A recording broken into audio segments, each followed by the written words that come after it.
welcome into the 5th episode of Primetime Preps. Number 5. That's right, baby. Number 5. And you know, what do Primetime Preps and two 16-year-olds that get married have in common? Well, that's a good question. They thought that they wouldn't last that long. Oh, we've lasted. Brad, man, I'm telling you. We've lasted 5 weeks. And we would like to say thank you guys for all of the positive feedback that we've had so far. It has been awesome. Man, we just really enjoy high school sports and getting a chance to talk to people around the state, different interviews. And, man, we've got a packed show. I'm telling you.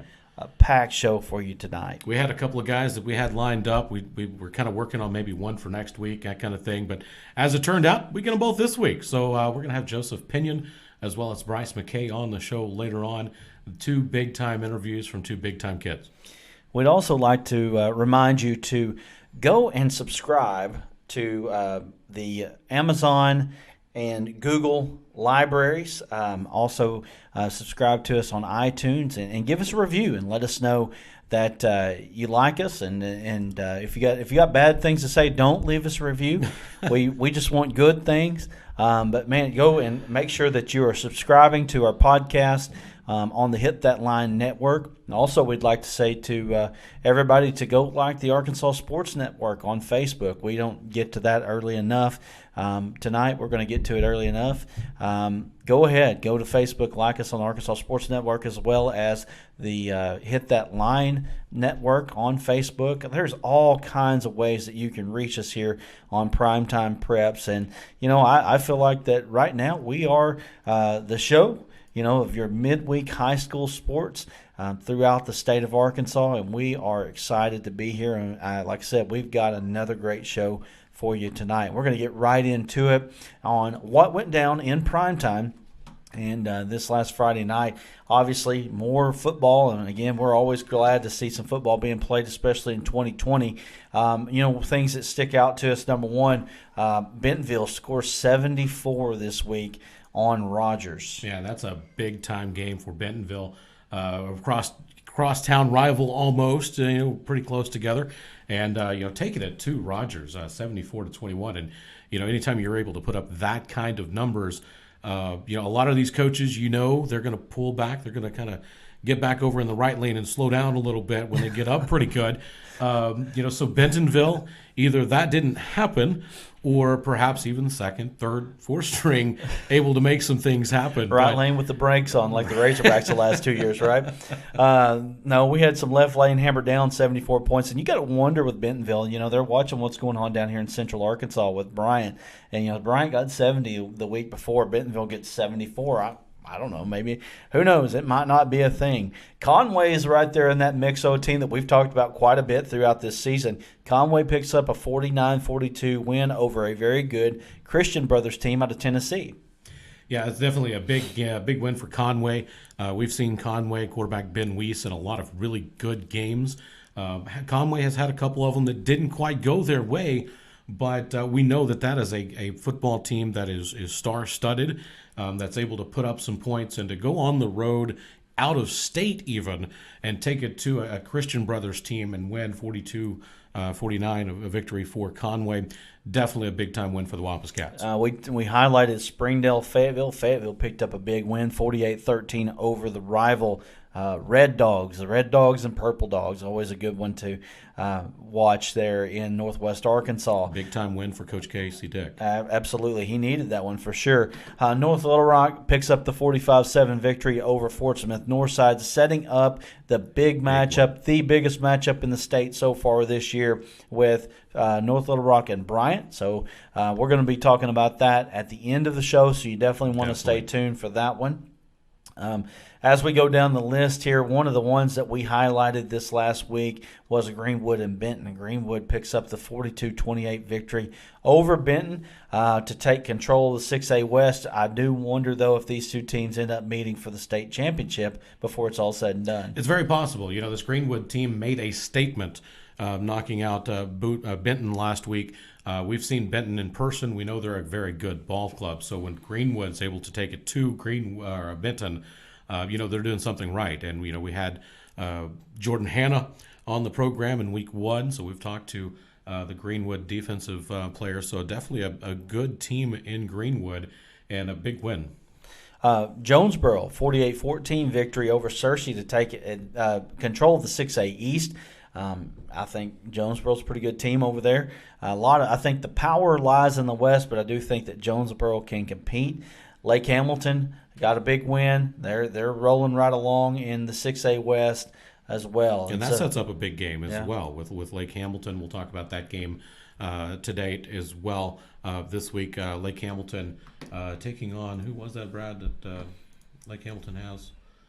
My mind slips me. Lake Hamilton taking on Benton. Exactly. So, number 5 taking on number 2, according to Hootens.com matchups, or rankings. So, a big game for Lake Hamilton this week.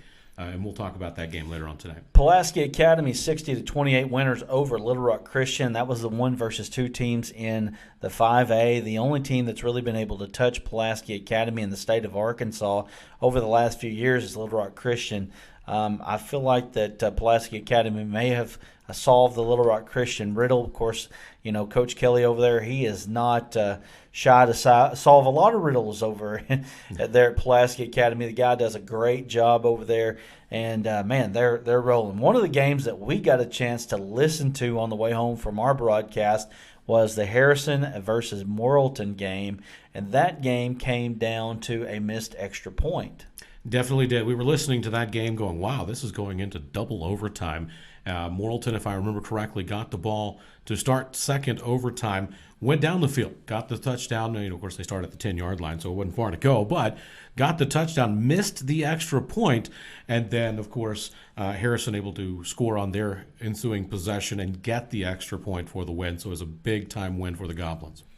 Central Arkansas Christian gets a big win over Lone Oak. Shiloh Christian and Elkins, that was another one we were paying attention to. Elkins, even though they lost to Shiloh 49-28, I think that the Elks are for real up there in northwest Arkansas. Took a 21-0 lead over Shiloh. Shiloh comes back, scores 49 points, ends up with a 49-7 run at the end of the ball game for a 49-28 victory. But I do think that Elkins is for real.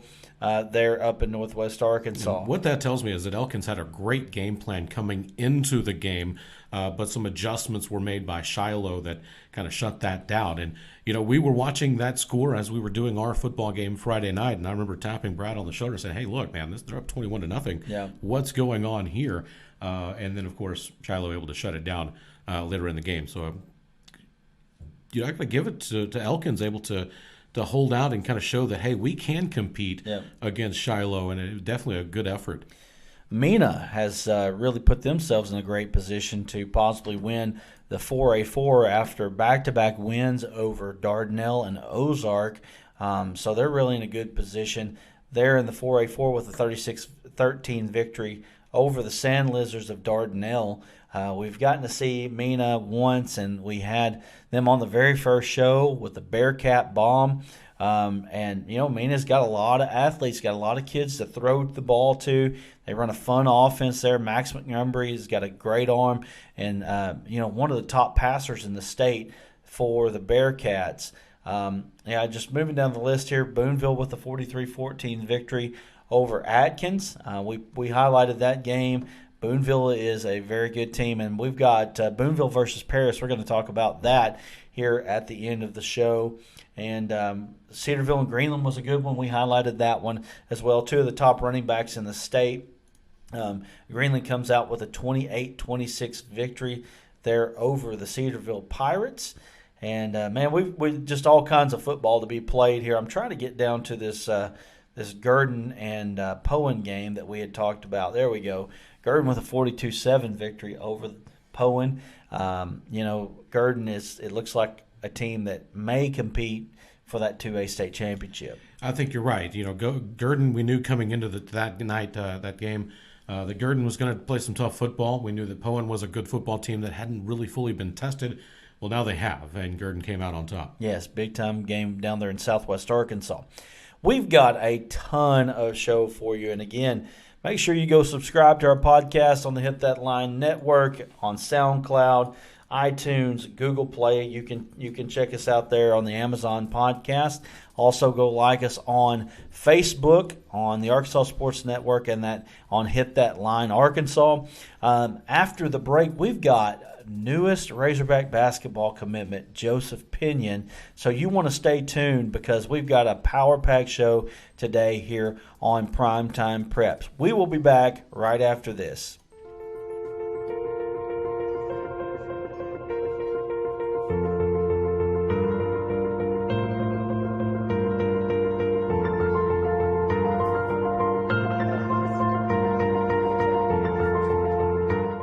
Here, in the heart of the River Valley, is St. Mary's Regional Health System. Here is the area's most comprehensive range of medical services, along with advanced treatment options and responsive emergency care. Here is our team of more than 900 professionals who bring healthcare to life through people caring for people. And it is here where you can count on St. Mary's to always be, because to us, community matters. For more than 90 years, our investment in our community has been unmatched, and today that couldn't be stronger. St. Mary's, we're here for you.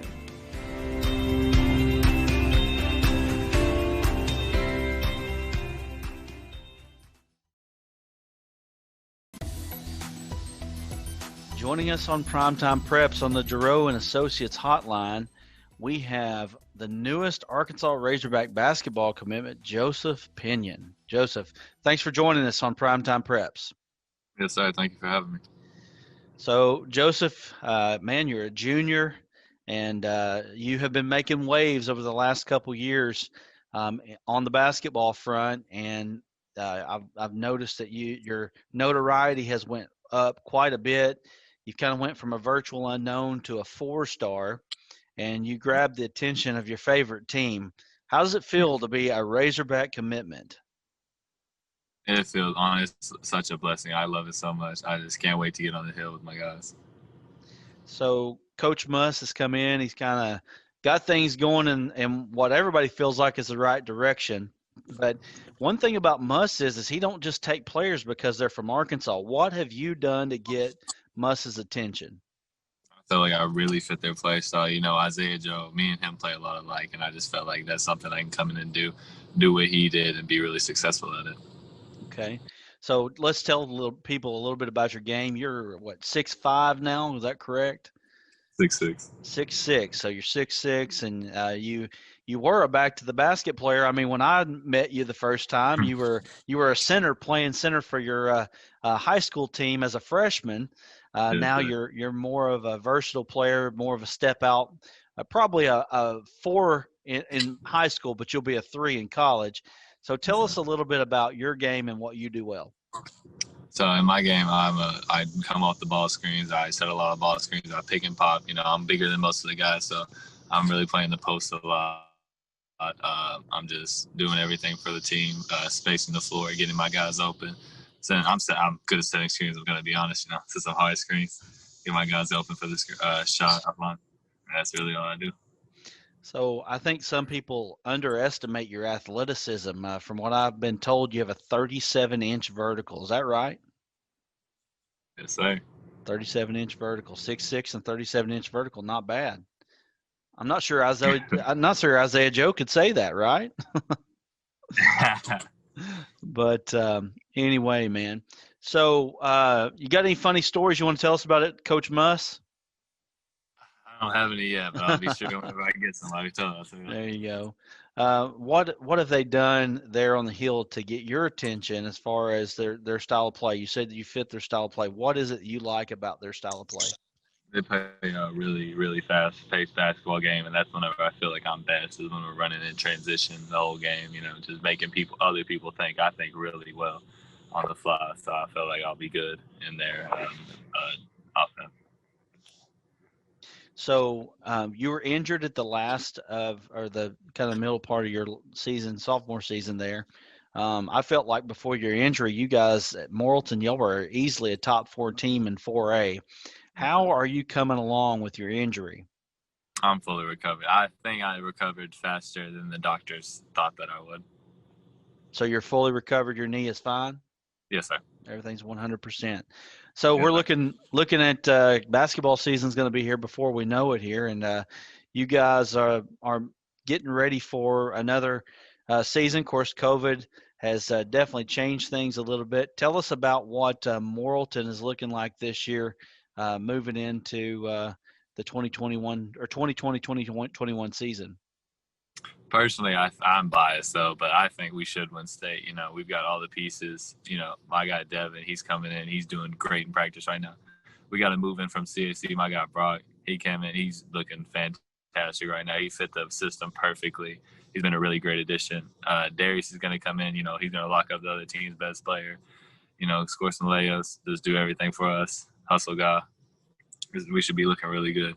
Yeah, I mean, really, you guys were a quarterfinal team without you last year, and you didn't play one senior last season. So I think everybody should be looking out for Morrilton. I'm sure that people are going to be paying attention to the Devil Dogs a lot of times because of you and because of you being a Razorback commitment. Everybody wants to see the Razorback commitment come in to the gym. How are you going to handle that kind of pressure? Because that's going to happen this year. Everybody's going to be paying attention to you. You're going to see more people, or at least try to get into the gym. You know, may not be able to get in there this year, but there's going to be a lot more attention on you and the Devil Dogs because of that.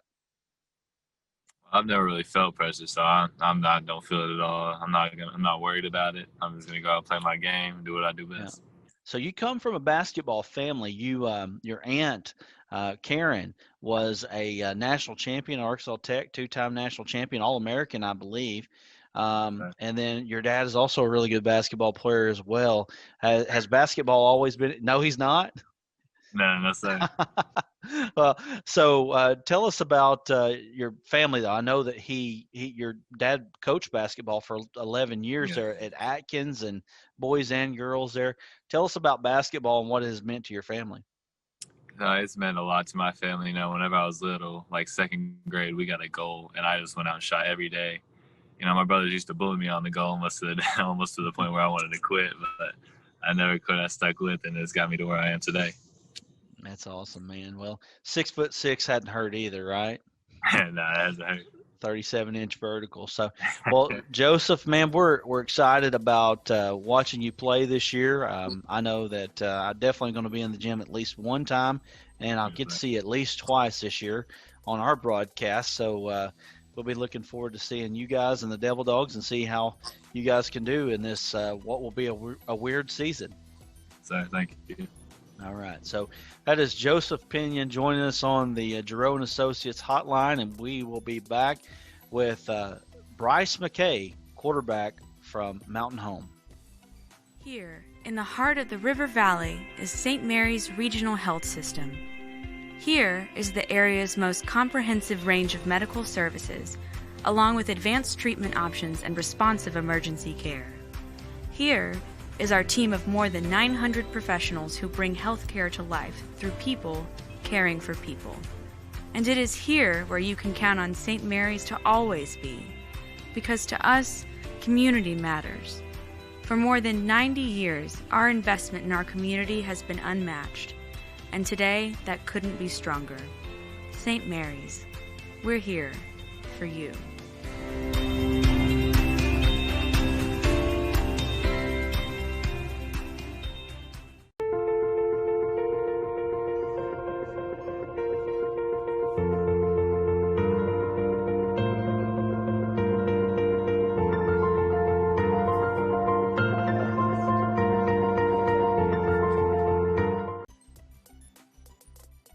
Joining us on the Giroux & Associates hotline, we have Mountain Home quarterback Bryce McKay. Bryce, thank you for joining us.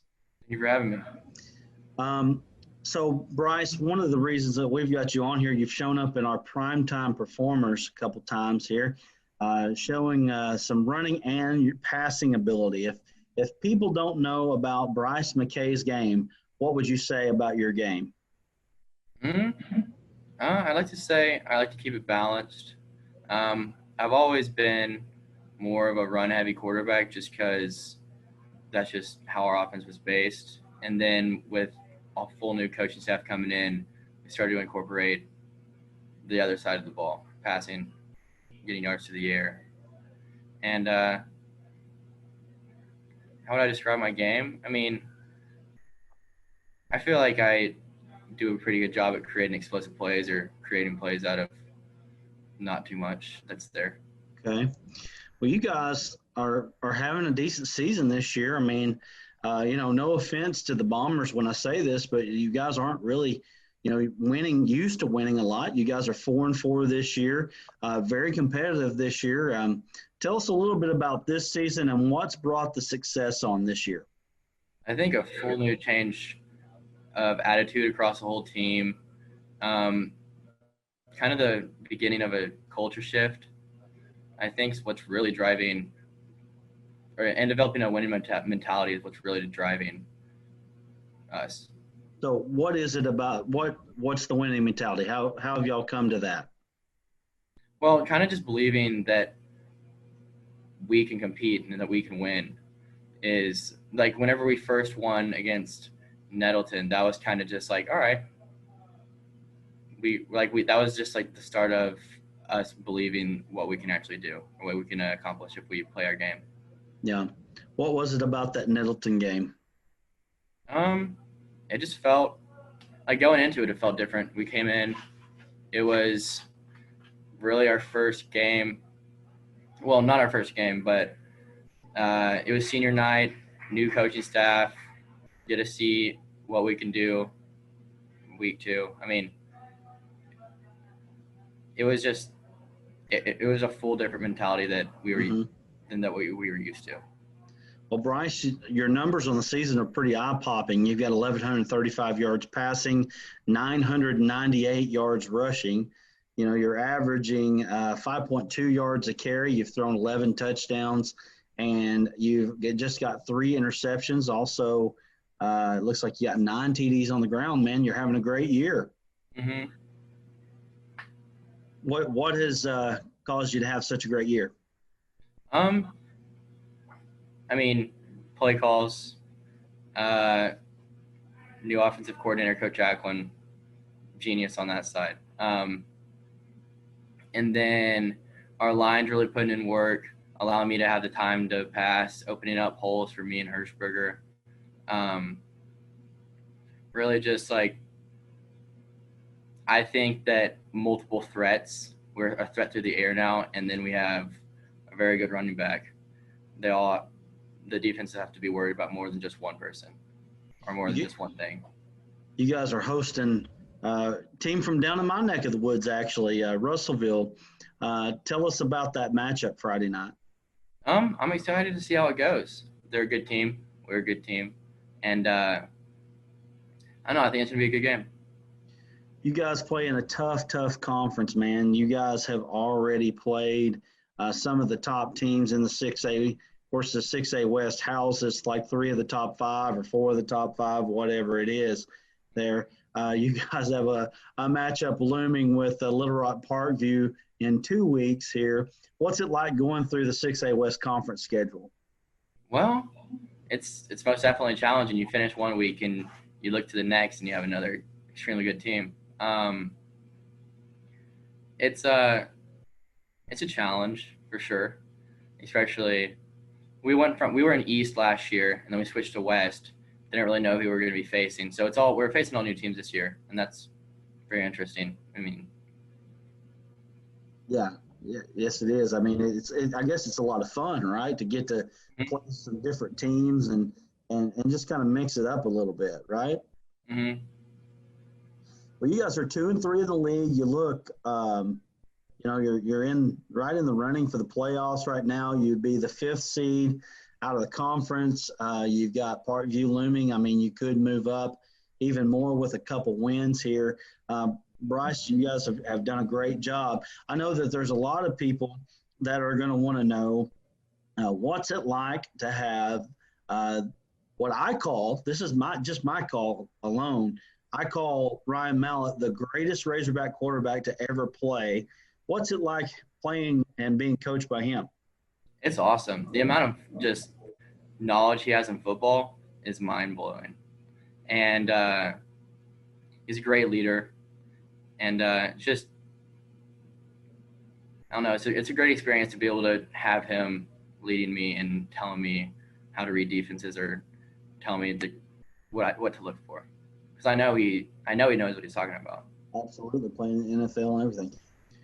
So you're having a successful season, and of course, you guys are really have come out of nowhere. You've led your team at quarterback doing so.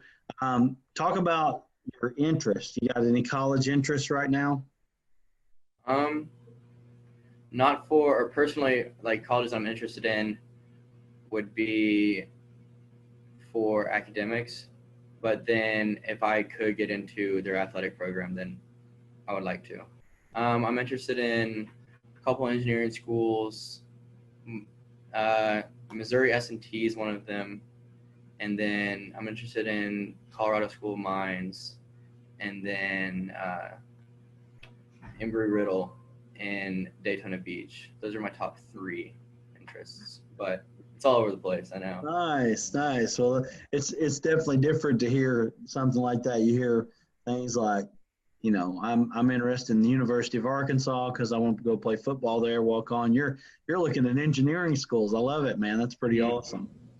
Well, man, you seem like a well-rounded kid. You guys are doing a good job there at Mountain Home this season.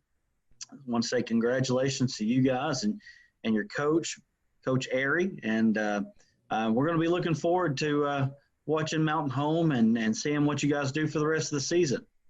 Thank you. I'm looking forward to playing. So, all right.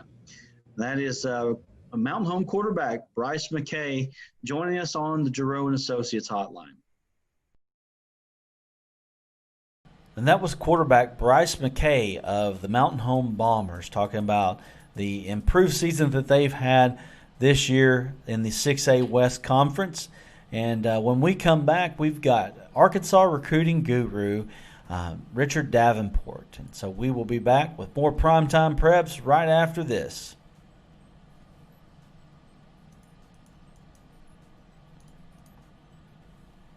Here, in the heart of the River Valley, is St. Mary's Regional Health System.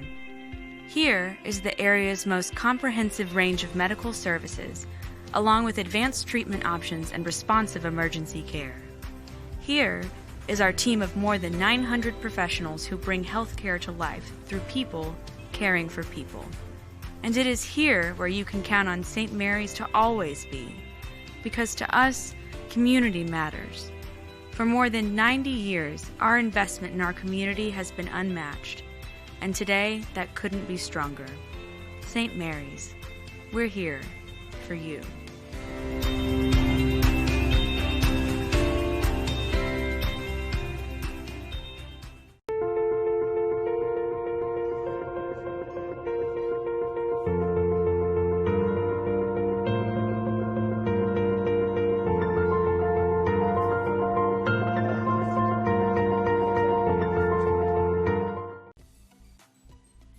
Joining us here on the Giroux & Associates hotline is recruiting guru Richard Davenport. Richard, thanks for joining us today on Primetime Preps. Thanks for having me, buddy. Appreciate it. Yeah, man. Richard, we wanted to talk to you a little bit about some of these high school kids. Of course, everybody knows the Razorback kids and who's being recruited by Arkansas, but there's some lesser known kids around the state that are really getting some attention from local colleges and even outside of Arkansas. Yeah, we were talking earlier, Cam Turner from Rivercrest. He's a kid who plays quarterback, but he's been putting up some crazy numbers. He's a 2021 kid who obviously I think he'll play college football somewhere. It all depends at the end of the day what opportunities he has. And there may be a lot of times in the recruiting process come December and January, schools start noticing the guys that are maybe under the radar, and he's definitely under the radar. He's explosive, playmaker, could play multiple positions in college, and definitely a guy that I'm sure a lot of colleges are taking a hard look at. Yeah, Cam Turner's definitely one of those guys. So who are some of these other kids that are flying under the radar inside the state? Ooh, man, there's so many. There's so many guys that off the top of my head, just in the 21 class. There's a linebacker, and I forgot his name, from Little Rock Parkview, who is a about 6'1", 240-pound linebacker. I'll have to get his name to you later, but I'm probably going to be writing about him fairly soon. A guy that's very physical. He's got an offer from Texas Southern right now, but another one of those guys that, some D1 schools could evaluate late in the process and jump on, in December or January. We talked about a guy that is in our area here that has definitely flown under the radar, guy that we get to see on a weekly basis, Elijah Bradley. You told me he was on your radar a little bit. Can you tell us a little bit about Elijah? Yeah, I think he's got a couple of mid-major offers right now. I featured him in one of my under the radar features that I do every Wednesdays, basically trying to promote kids like Elijah and other kids that probably may not be Razorback recruits, but other schools that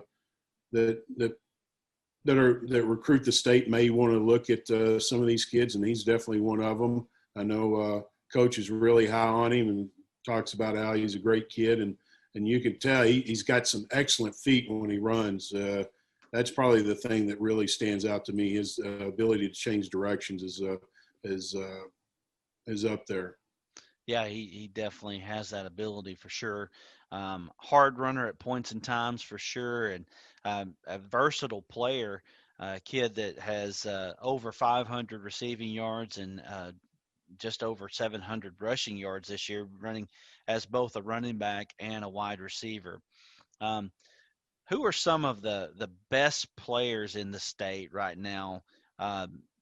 Whoever they are, both known Razorback recruits and whatever classes.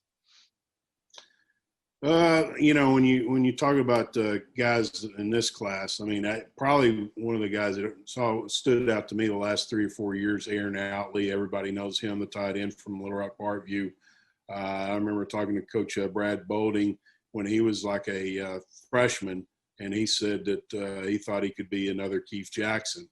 I mean, they're somewhat similar. I'm not going to say another Keith Jackson as far as long term or anything like that, but his ability to catch the ball and make things happen after the catch. I think he's got a high ceiling. Obviously, he's hurt right now, but he's a guy that I think Arkansas fans are going to be looking forward to seeing him.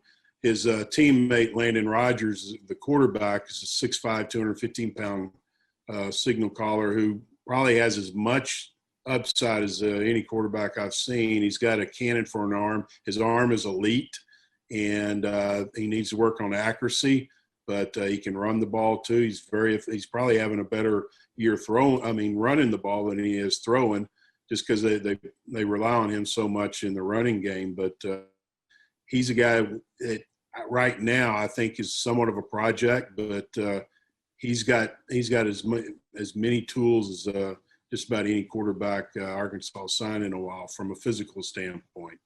But there's obviously a lot of others, but just two guys that to me that just really stand out off the top of my head. Have you seen Terry Wells play from Wynn? Yeah, that's what I was about. As soon as I said I was those two guys were that was it. Off the top of my head, I was just about to say Terry Wells from Wynn. I remember seeing him as a sophomore on film, and I wrote about him soon afterwards, and he didn't have any offers, and just his feet and his athleticism really stood out, and he was about 280 right then. I remember seeing him at Arkansas camp when Coach Morris was there, and he did well and impressed Dustin Fry, the offensive line coach. But as soon as Coach Pittman and them got into town, they instantly liked him, and Terry's added quite a bit of weight and muscle too. Since then, he's about 300 pounds, or where he was about 280, and as a sophomore. So, a great kid. He's going to be one of those guys you don't have to worry about showing up in the newspaper or for the wrong reasons. comes from a great family, but his upside is way up there. And obviously with Coach Pittman and Coach Brad Davis being the offensive line coaches that they are, I think he has a very bright future. I expect him to probably play guard on the next level. Richard, we've got a couple new commitments, underclassmen for the basketball squads on the boys and the girls side of things, or men's and women's side of things. Talk a little bit about those two commitments. Well, Joseph Pinion, as we were talking about, 6'5", about 185-pound shooting guard / wing from your neck of the woods, who excellent shooter. I think his athleticism is vastly underrated. His vertical, excuse me, his vertical is right around 37 inches, and but he can handle the ball. He can play good D. Sees the floor well. Obviously Kansas and numerous other schools were hoping to get him to be on their campus, but Coach Musselman and his staff did a great job of just recruiting him. And like you said, they just were relentless in recruiting. That's the first thing that really stands out when you talk to kids about Coach Musselman and his staff, is how they're constantly in contact with them. And as a matter of fact, I was talking to a kid yesterday, and they're in daily contact with him. So it's just the way that they recruit, and you can tell by Coach Musselman's personality. He's all in, and that shows up in his recruiting and in being just relentless. But I think Joseph, obviously he's just a junior, and he's in the 22 class, and the 22 class is loaded in Arkansas. That's good to have that first guy, and I know he's going to be talking to several of the other in-state guys that have 5 other in-state guys that have offers from Arkansas. So I know Coach Musselman and them were kind of hoping he would jump on board, and he did. So that kind of maybe gets the maybe the domino effect going. And on the women's side, they also got a commitment, Coach Neighbors and crew. Yeah, Gina Lawrence, 6'2", wing from Melbourne. Grew up always wanting to be a Razorback. Last week she chose Arkansas over Ole Miss, Arkansas State, Southern Miss, and St. Louis. Had several other schools interested, but she always wanted to be a Razorback. You kind of knew in the back of your mind that she was going to commit at some point. And I think that she just saw an opportunity to go ahead and get it out of the way. And she's the second commitment in the 23 class for Coach Neighbors. So he's obviously a guy that appeals to the families and to the kids, because he's so personal. And I think most people can see that when he's being interviewed. So a good in-state pickup, and she was a big reason why Melbourne was, went so deep last year. Oh yeah, for sure. She's one of the big time players there at Melbourne. I mean, that is a great girls basketball squad there, especially for a 3A school. They feel untouchable there at Melbourne, and look to be the odds-on favorite there to win the state championship again on their side of things. I want to ask you a little bit, and this is kind of out of the line of questioning for Primetime Preps, but it is Arkansas based. You've got Coach Pittman and you've got Coach Neighbors and you've got Coach Musselman, and it just seems to be a trend here of the recruiting seems to be on the upswing on all of those sports. What are you seeing out of these coaches that make it so much better than what it has been in the past? Well, I think if you want to talk about Dave Van Horn, obviously he's got it going. I mean, you just recently came close to winning the national championship, and the facilities there are probably the best in the country. Kids from all over the country are wanting to look at Arkansas, and his track record of getting commitments from some of the top prospects throughout the nation is quite impressive, especially over the last 5 to 7 years. And then when you go with Coach Pittman, he was already a great recruiter when he was at Arkansas. the first time as the offensive line coach, and then he went to Georgia, and he said it numerous times that he thought he was a pretty good recruiter until he got to Georgia, and he realized, Kirby Smart recruited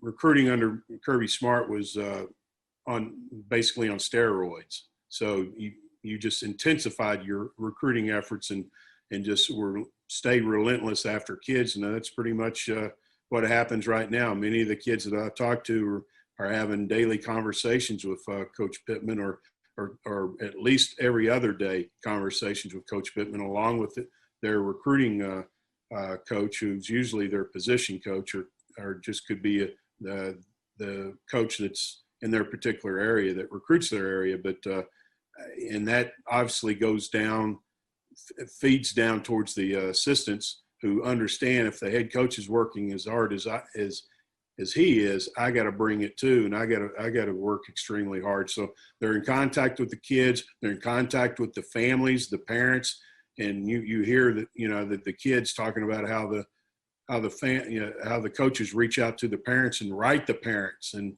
that happens a lot with other schools, but at Arkansas, you have to do things like that because you're Arkansas, you're not Alabama, you're not Florida, you're not Texas. And it seems like that they may even go maybe a bit above what other schools do. All right.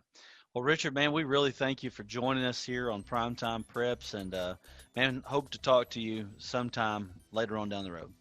Sounds good, buddy. Thanks for having me. Hey, thanks a lot. That's Richard Davenport of the Arkansas Democrat-Gazette. He is the go-to guy in recruiting, talking about all things in-state for both football and basketball.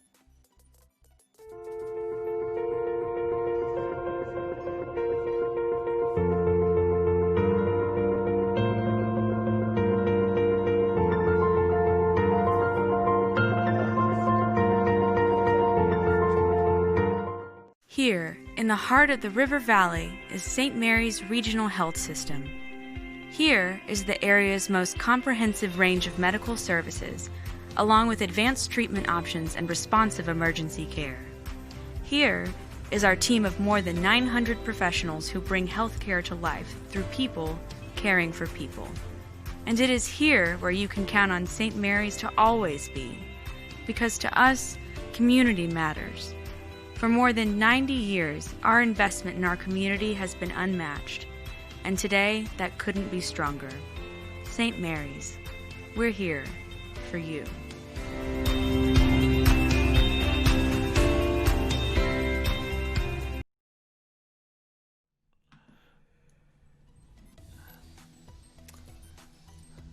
Welcome back to the final segment of Primetime Preps, where we are Lee Corso without the mascot headgear. Hey, whatever works. If I had headgear, we'd put it on. Oh, man. Send us your headgear. There you go. Yeah, and that's right. I'll show you my Arkansas Tech shirt here. I know it's not high school, but they are my alma mater, and Bill's as well. Yep. Of course, I also have UAM as an alma mater, too. I won't hold that against you. But, hey, look, we'll wear your gear here on the show. All you got to do is send it to us. Go to Arkansas Sports Network, like us on Facebook, of course, along with the Hit That Line Network on Facebook as well. And we will definitely you have for us. Right? That's right. We'll take anything that you have, anything you want to give us. We want to put it up on the wall behind us eventually once we get enough gear to do so. And it'd be nice to have your school sponsored here on the wall, not sponsored per se, but displayed and promoted. That's all we're all about, is promoting the kids, promoting the schools. And if you want your school promoted, send us some information. You can reach out to us on Facebook at Arkansas Sports Network on Facebook, and we'll get that in that message.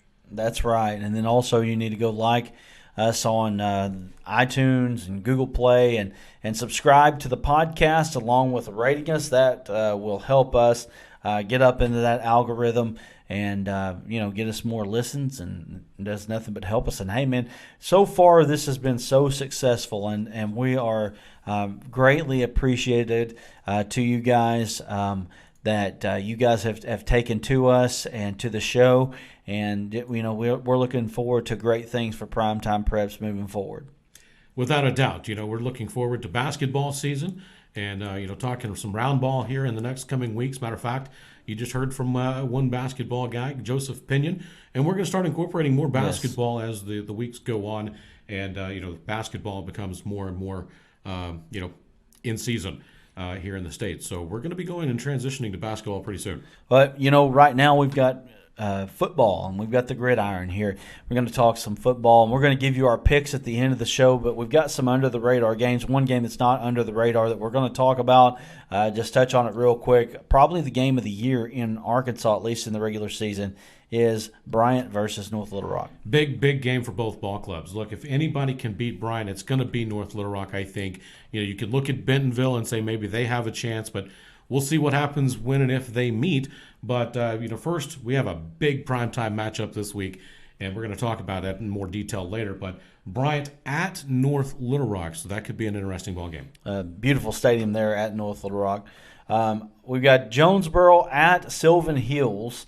This one is probably going to decide the conference championship in the 6A East. I remember a team full of sophomores traveling to Russellville from Sylvan Hills in the first round of the playoffs a couple years back. 3-win ball team, but they were able to pull an upset over a good Russellville team that year. In 2018, looks like they've grown up, playing pretty well over there at Sylvan Hills. Sylvan Hills did beat El Dorado last week, going down there, beating them 33-7. They did, 33-7. They allowed 6 first downs total against El Dorado last week. You start talking about the assets that Sylvan Hills have. Quarterback Corey Washington completed all 6 pass attempts last week for 94 yards and 2 touchdowns.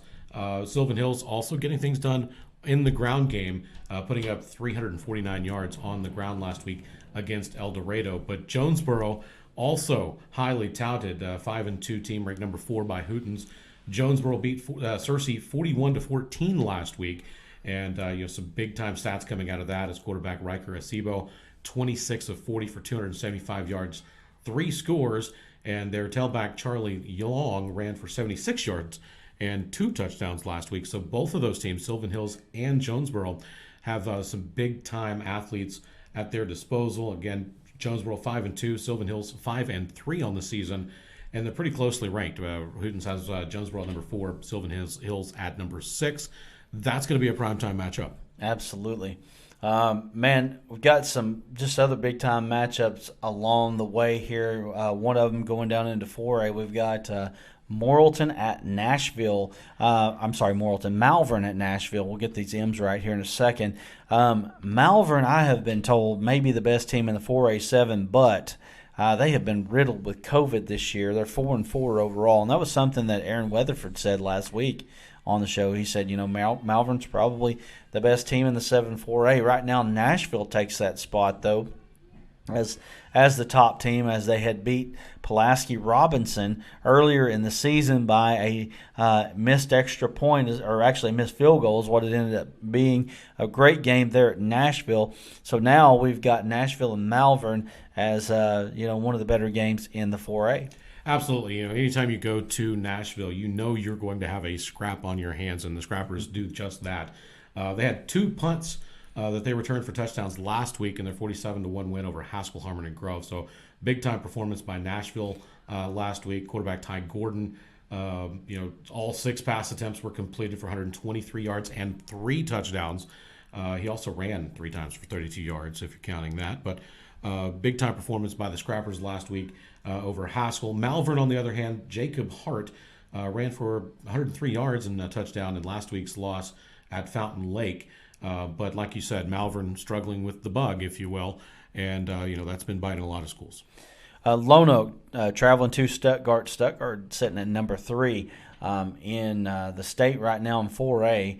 Big-time team down there, 7-0. They had an off year last year. Josh Price has rallied the troops down there, and they beat Little Rock Mills last week, 28-0. Sets up this big-time, primetime matchup this week as they take on Lone Oak.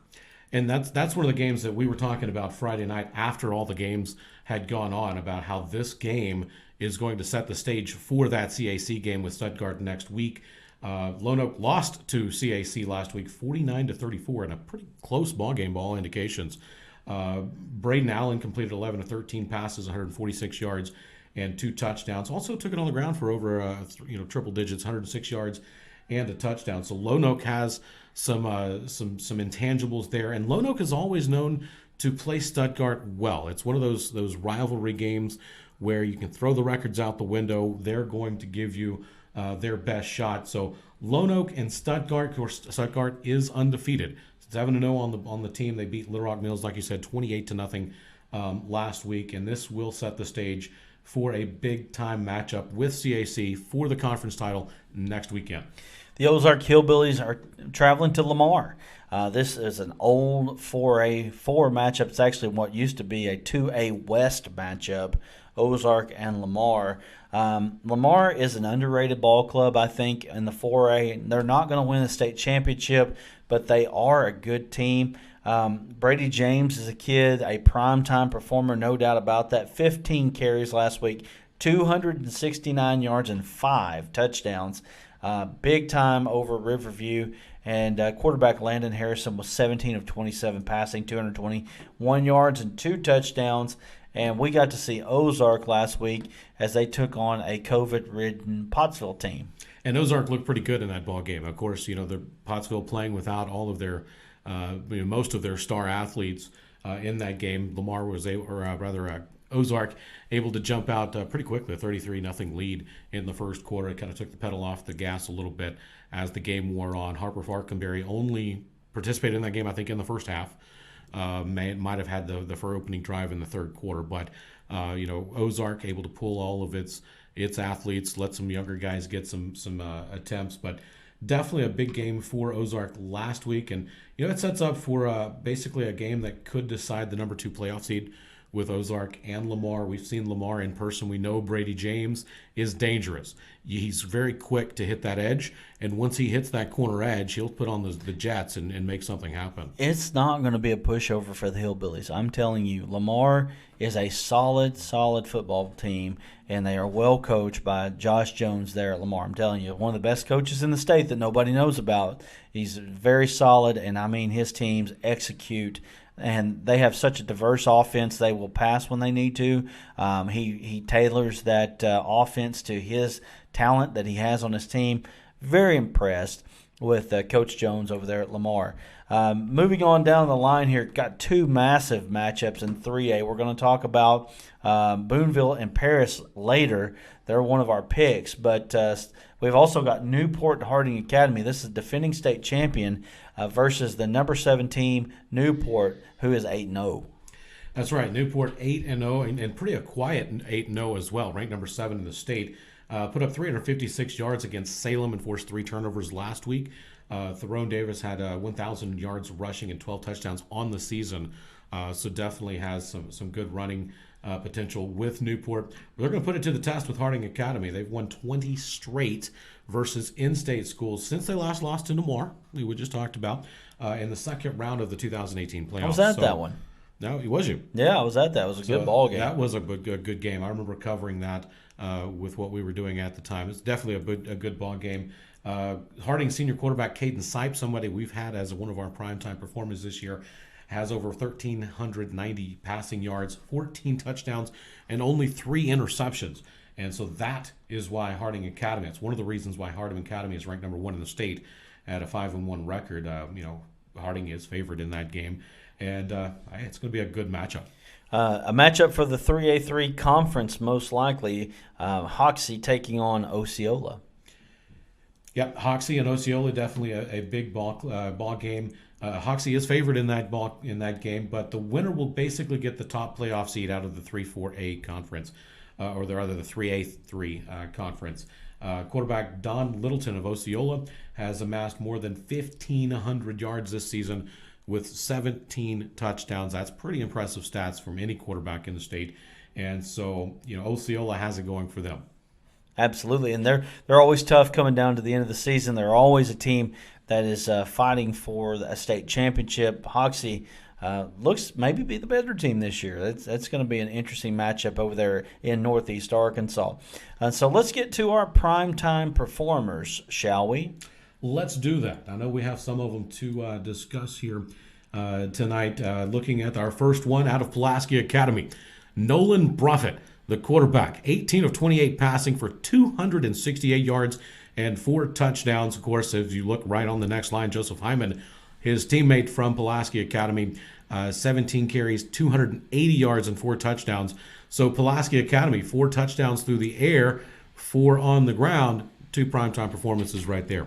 Joseph Hyman is a guy that's been on the radar for these primetime performances. 17 carries, 280 yards, 4 touchdowns. He is fantastic. Bryce McKay, we've already had him on the show. Another kid that has been on the radar for quite some time here. 21 carries, 76 yards, 14 of 18 passing, 250 yards, 3 passing touchdowns, and 1 rushing touchdown, and has been as big a part of the revival of the Mountain Home Bombers as there has been this season. Absolutely. Bryce McKay able to get things done. And you can tell with Mountain Home, he is obviously the leader of that offense, and he's able to take the game on his own shoulders and take care of business as he sees fit. 4 touchdowns for Bryce McKay and a great performance for that primetime performer. Kylan James had the exact same numbers as Joseph Hyman. You don't see that very often. 17 carries, 280, and 4 touchdowns for the Dumas Bobcats down there in Southeast Arkansas. Yes, sir. We're talking about you, Southeast Arkansas. Big-time performance down there by Kylan James and the Dumas Bobcats. Up next, we have Tyler Williams from Central Arkansas Christian. We talked about that big matchup coming up for TAC against Stuttgart next week. But Tyler Williams is going to take it to them. 25 carries, 165 yards. Also had 2 catches for 40 yards, and count them up, 4 total touchdowns, 3 on the ground, 1 through the air. So a primetime performance by Mr. Williams. Brady James, we talked about this one already. 15 carries, 269 yards. He had 1 reception for 7 yards and 5 total touchdowns for the Lamar Warriors in their win last week. Another primetime performer that we've already kind of touched on briefly with Harding Academy, Andrew Miller, the running back, 19 carries, 218 yards, and 3 touchdowns for the running back. So able to get things done, and anytime you can get up over 200 yards rushing, you're doing something right. Now these numbers won't blow you away, but what got him on the list here was 3 carries, 3 touchdowns, and that is Jaquez Cross, 3 carries, 70 yards, 4 receptions, 97 yards, 3 touchdowns for the Fordyce Redbugs. We've talked about Mr. Cross in earlier shows, big-time player down there for the Redbugs. Right now the best team in 2A. Without a doubt, and Jaquez Cross, 3 touches and 3 touchdowns.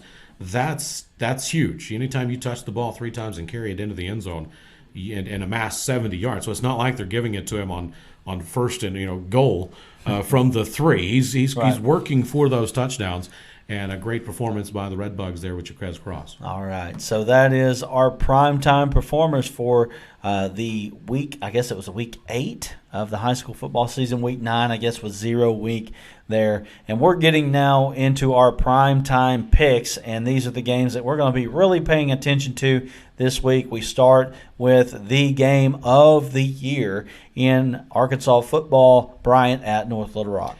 And that's the game that we were touching on earlier. That is the biggest game, in my opinion, in the entire state this year. Bryant, 7-0, has won 24 games in a row. And matter of fact, their last loss, by the way, who was it to? North Little Rock. That's right. In 2018. And, one key point to take away from this is Bryant coach Buck James is 0-3 at North Little Rock. So it's kind of been his bugaboo, if you will, getting that victory on the road at North Little Rock. Bryant took it to Cabot last week, 42-14. We talked about that. That game, by the way, was without their star running back, Tanner Anderson, who will be back this week for the big game against Bryant. But overall, I like Bryant in this game. I mean, overall, when you look at it, but I think, as we mentioned earlier, I think if anybody is going to beat Bryant, it's going to be North Little Rock, and it's for that reason that I'm going to take North Little Rock in the upset. Big one.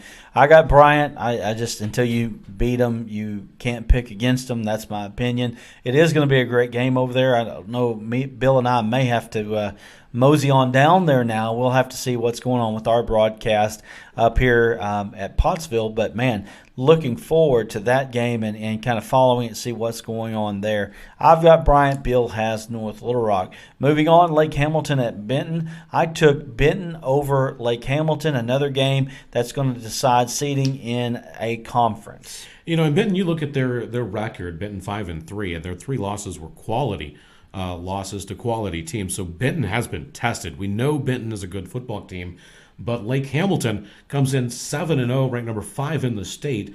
They jumped out to a 31-7 lead at the half against Van Buren last week before winning by 44-7.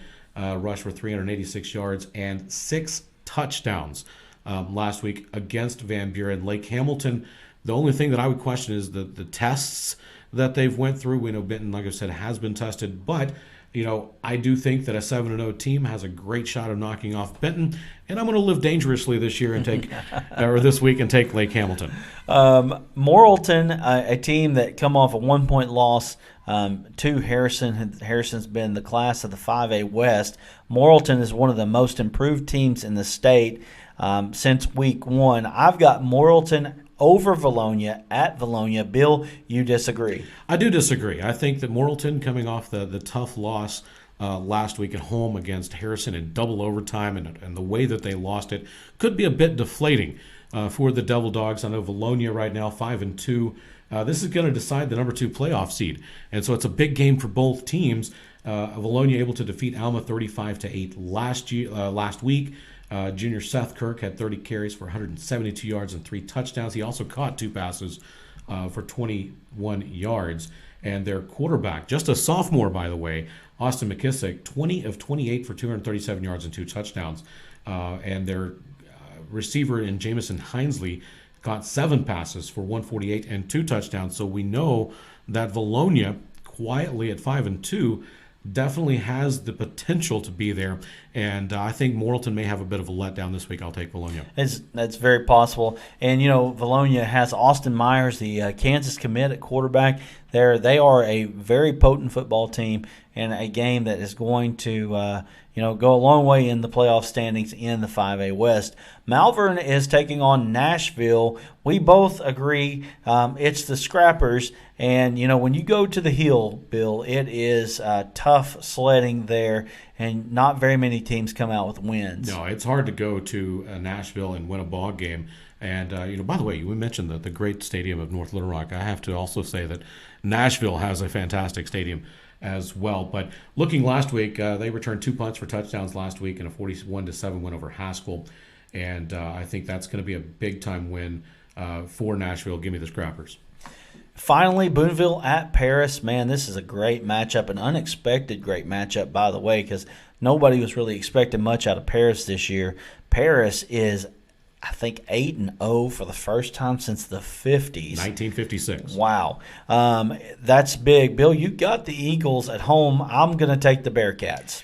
Yeah, I'm going to take the Eagles. I know Paris has put up some big-time yards against some pretty good teams, and I want to see what Paris is up to. I know Boonville is always Boonville. Boonville and the Bearcats, they're going to be a tough, win for Paris, but it will be a win that you can hang your hat on. It's a very good quality win by Paris. And, of course, we don't talk enough about the linemen, but I do want to point out that the seniors Adam Chandler and Jimmy Dykeman, as well as the junior linemen of McKill Ellenberg and Ryan Post, according to Hootens, they could develop into college prospects. Paris putting up 45 yards per game, and I like Paris in this game primarily because they are at home. I think it's going to be a big-time atmosphere there for the Eagles. And that is our Primetime Preps picks for this week. Again, we can't say enough. Thank you for joining us here on Primetime Preps. Make sure you're sharing this with somebody. Make sure that you like it on Facebook and all of the platforms that we're on. Subscribe to us on the podcast networks, iTunes, Google Play, Amazon, I can't even think of them all. They're all there. D, all of the above. There you go. But we are really one of the only, if not the only, midweek update high school podcast that you will find. And so we're excited about what the future holds here. And with that, we'll say so long, and we will be back next week with more Primetime Preps.